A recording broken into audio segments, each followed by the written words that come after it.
Hello everyone, this is TJ Sutton with Avidyne's Tech Support Group, and this video is in our ongoing series for installation training covering the SkyTrax 100B.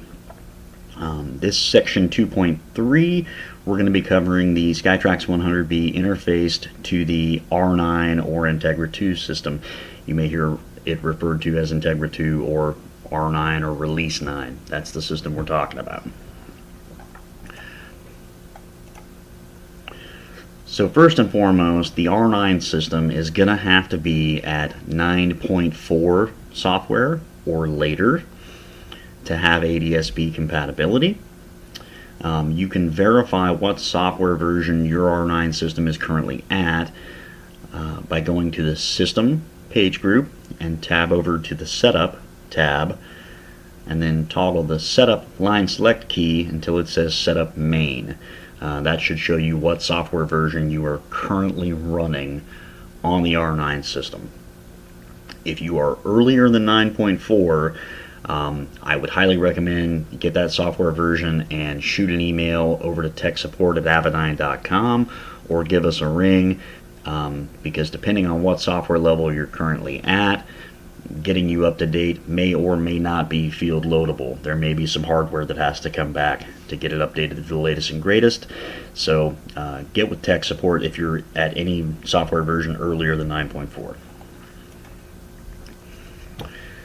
So here's the SkyTrax 100B interface with the R9. This is going to get us UAT, FISB weather, and ARINC 429 traffic. So as with all of the other SkyTrax 100B interfaces, if we're using ARINC 429 for traffic, it's going to be legacy TAS symbology, not full ADS-B symbology. The R9 system just doesn't know what to do with that, so it's going to bring it in via 429 and display it like the old legacy TAS targets. So let's get into this. You'll see we're using RS-232 for FISB weather. It's going to be a capstone protocol. It's actually going to be a high-speed capstone protocol that we're going to be using here. So the baud rate's going to be 115/200. Now you'll notice this wiring diagram shows the SkyTrax 100B wired to both the left and the right IFDs. It's not required. The FISB weather will carry over on the byte flight bus in the R9 system from one display to the other. But you can wire it to either one independently, or you can wire it to both. And if you wire it to both, it just gives you a little bit of redundancy there, so if you lose one IFD, you still have weather on the other. But it's not required. That absolutely will cross-sync between the R9 IFDs.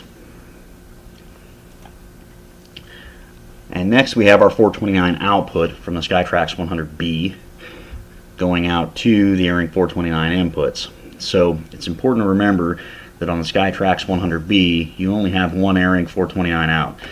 This does have to be paralleled between both IFDs if you want traffic on both IFDs. The 429 traffic will not carry across the byte flight bus. So that part will need to be wired independently to each IFD if you want that redundancy there.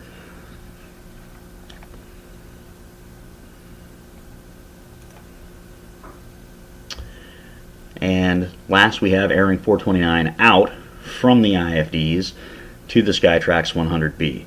Now again, you'll notice that we're showing this as two independent data streams, and you can certainly do it this way. This gives you another level of redundancy, carrying GPS and altitude data to the 100B, but both connections are not required.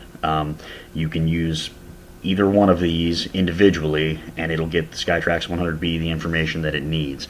Both GPS and altitude are coming across a single ARINC 429 here. So you can certainly wire it up to both. It's not required to come from both IFDs. It gives you an additional level of redundancy, but again, this is you can pick either or if you like. It's not going to hurt anything at all.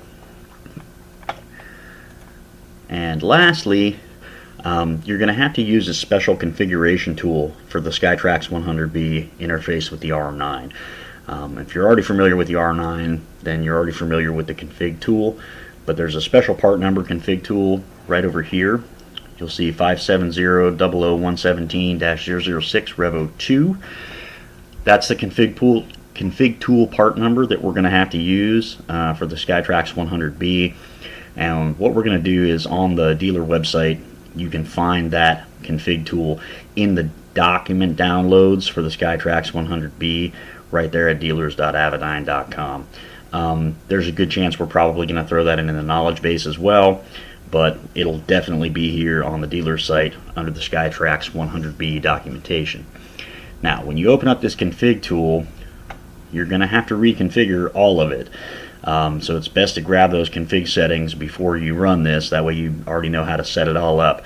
What's going to be changing is this data link type. We're going to set for Avidyne ADSB WX high speed, and the traffic sensor type, we're going to set it for ADSB traffic 429.